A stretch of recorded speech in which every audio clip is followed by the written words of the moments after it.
मिरजेत मोठी कारवाई, 1400 किलो गोमांस, 5 गायी आणि 32 वासरे जप्त. मिरज शहर पोलिसांनी गोवंश वाहतूक आणि कत्तली संदर्भात मिळालेल्या गोपनीय माहितीच्या आधारे धडक कारवाई करत मोठ्या प्रमाणात गोमांस आणि जनावरे जप्त केली आहेत. या कारवाईमुळे शहरात खळबळ उडाली आहे. मिरज शहर पोलीस निरीक्षक किरण चौगुले यांना मिळालेल्या माहितीनुसार मोमीन गल्ली परिसरातील बोकड चौकीत काही जनावरे एकत्र आणून त्यांना कथितपणे क्रूरतेने बांधून ठेवण्यात आले होते. या माहितीची तात्काळ दखल घेत पोलिसांनी पथकासह छापा टाकला.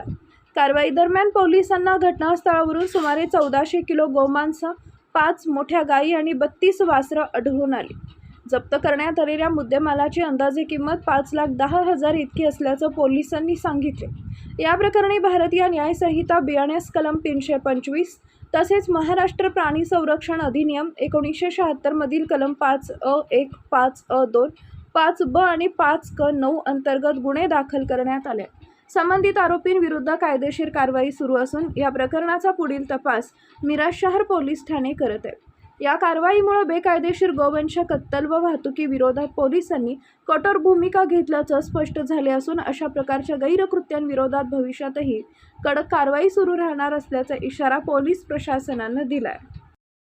सब डिव्हिजनल पोलीस ऑफिसर मिरज विभाग. आमच्याकडे मिरज शहर पोलीस स्टेशन येथे एक गुन्हा आज आम्ही नोंद केलेला आहे. गुन्हा रजिस्टर क्रमांक 216/2026, ज्यामध्ये भारतीय न्याय संहिता कलम 325 तसेच महाराष्ट्र प्राणी अधिनियम 1976चे कलम 5(a)(1), 2, 5(b), 5(क)(9) तसेच प्राण्यांचा छळ प्रतिबंध अधिनियम चे कलम 11 यानुसार आम्ही हा गुन्हा दाखल केलेला आहे. यामध्ये मिरज शहरचे पोलीस निरीक्षक श्री किरण चौगुले साहेब आणि त्यांच्या पथकाला अशी माहिती मिळाली होती की मिरजमधील मोमीन गल्ली बोकड चौक या ठिकाणी काही जनावरं हे कत्तल करण्याच्या उद्देशाने क्रूरतेने तिथे बांधून ठेवलेली आहेत.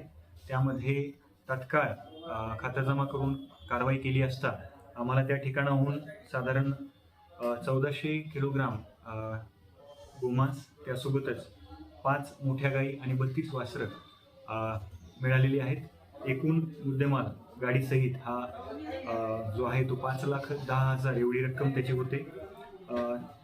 सदर घटनेच्या अनुषंगाने गुन्हा दाखल करण्यात आलेला आहे आणि पुढील तपास मिरज शहर पोलीस स्टेशन करत आहे.